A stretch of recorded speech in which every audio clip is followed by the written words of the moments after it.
নতুন pay scale নিয়ে জল্পনা কল্পনার অবসান হতে চলছে। সচিব কমিটির টেবিলে এখন আপনাদের নতুন বেতন কাঠামো, কিন্তু অনেকেই জানতে চাচ্ছেন সচিব কমিটি আসলে সেখানে কি কি পরিবর্তন আনতে পারে। বেতন কি আসলেই দ্বিগুণ হবে নাকি থাকছে নতুন কোনো সমীকরণ? আজকে আমরা সহজ ভাষায় জানব সচিব কমিটির কাজ এবং ফাইলটি কোন কোন ধাপ পার হয়ে প্রজ্ঞাপন পর্যন্ত পৌঁছাবে। চলুন বিস্তারিত জেনে নেওয়া যাক। প্রথমে দেখি সচিব কমিটি আসলে কি কাজ করছে।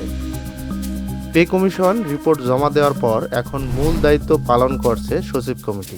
তাদের কাজ হলো কমিশনের প্রস্তাবগুলো বাস্তবতার নিরিখে যাচাই করা, যেমন আর্থিক সক্ষমতা যাচাই।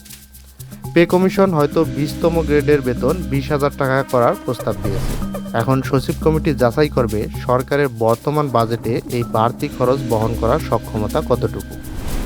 এরপর বেতন বৈষম্য দূর। উপরের গ্রেড এবং নিচের গ্রেডগুলোর মধ্যে যে বেতন বৈষম্য আছে তা কমিয়ে আনাই কমিটির অন্যতম চ্যালেঞ্জ। কমিটি প্রস্তাব করতে পারে যে বেতন একবারে না বাড়িয়ে কয়েক ধাপে বাড়ানো হোক। ভাতা ও অন্যান্য সুবিধা, চিকিৎসা ভাতা, টিফিন ভাতা বা যাতায়াত ভাতার মতো বিষয়গুলো বাস্তবসম্মত রেট নির্ধারণ করাও এই কমিটির কাজ। এরপর আমরা দেখি প্রজ্ঞাপন জারির পরের ধাপসমূহ কি। সচিব কমিটির কাজ শেষ হলেই কিন্তু বেতন বেড়ে যাবে না, এর জন্য আরও কয়েকটি গুরুত্বপূর্ণ ধাপ পার করতে হবে। প্রায় 5টি ধাপ আছে এর পরেও। ধাপ নাম্বার 1 হচ্ছে সচিব কমিটির পর্যালোচনার পর কমিটি একটি চূড়ান্ত সুপারিশ তৈরি করবে। এরপর দ্বিতীয় ধাপে অর্থ মন্ত্রণালয় ফাইলটি যাচাই বাছাই করে সেখানে বরাদ্দকৃত অর্থের উৎস এবং তহবিলের বিষয়টি নিশ্চিত করবে। এরপর তৃতীয় ধাপে এটি যাবে নিকারে, প্রশাসনিক পুনর্গঠন সংক্রান্ত জাতীয় কমিটি। এটি একটি শক্তিশালী রাজনৈতিক ও প্রশাসনিক কমিটি। তারা প্রস্তাবিত কাঠামোটি প্রশাসনিক প্রেক্ষাপটে অনুমোদন দেবে। এরপর চতুর্থ ধাপে যাবে মন্ত্রিসভার বৈঠকে। প্রধানমন্ত্রী বা সরকার প্রধানের সভাপতিত্বে মন্ত্রিসভায় ফাইলটি তোলা হবে। এখানে অনুমোদিত হওয়া মানেই নতুন পে স্কেল নিশ্চিত হওয়া।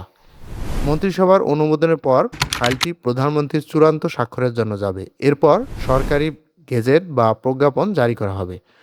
বিষয়টি এখন যাচাই বাছাইয়ের চূড়ান্ত পর্যায়ে রয়েছে। সচিব কমিটির রিপোর্টের উপর ভিত্তি করেই নির্ধারিত হবে আগামী দিনে আপনার বেতন কতটুকু বাড়ছে। নতুন সরকারের পক্ষ থেকে ইতিবাচক সংকেত পাওয়া যাচ্ছে এবং আশা করা হচ্ছে খুব দ্রুতই আমরা সুখবর পাব। সরকারি চাকরির খবর ও বেতন সংক্রান্ত পরবর্তী আপডেট সবার আগে পেতে আমাদের সাথেই থাকুন। ধন্যবাদ।